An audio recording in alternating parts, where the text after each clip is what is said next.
Yeah. All right. It's good day, everyone. Okay. So we're beginning a series on research writing. This is one aspect of in the academic life that many students find very, very complicated. Not just students, even scholars. It's quite difficult. You have your mind to start a research writing process. You have your ideas. You intend to embark on scholarly writings and all of that. Or probably you were given a project in school, it's your final year graduation. You're going to have to write a project, a thesis, master's, um, PhD, and all of that, dissertation, thesis, project writing. And then you begin to, the first thing you want to think about is what's going to be my topic? What area am I going to write about? What am I going to be discussing? What am I going to be researching on? So that's usually poses a major challenge for many students and researchers and scholars as they are. And the truth actually is, it actually goes beyond even just the undergraduates and even the tertiary institution students also, because I guess there are some project writings also at the secondary school, college level, and all of that.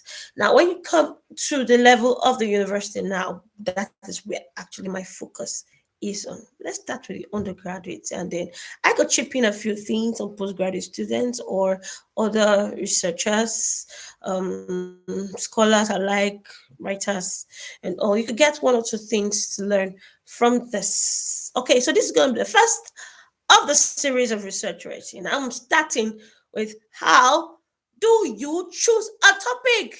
It is problematic. Yes, can really get really problematic. How do I choose a topic? Okay, so you've been in school first year, second year, third year, depends on how many years your study course is in school. And you're now at the point where you've been assigned supervisors or mentors, depends on the name you're given. And so now it's time for you to begin to start a project. There are different mistakes people make, right?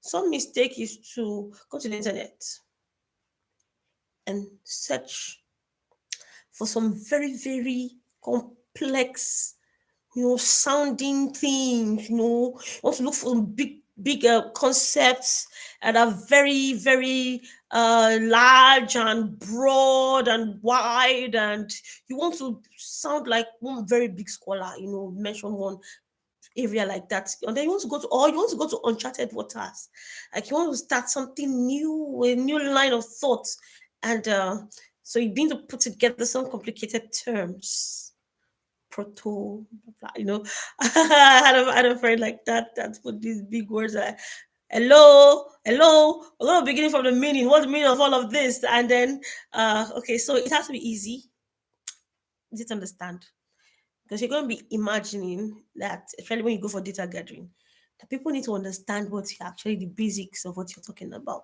So talking about choosing a topic, other way of choosing a topic also could be problematic also, is having your supervisor give you a topic that could be problematic. You want to be careful with that, because your interest may not be their interest may actually not be your interest.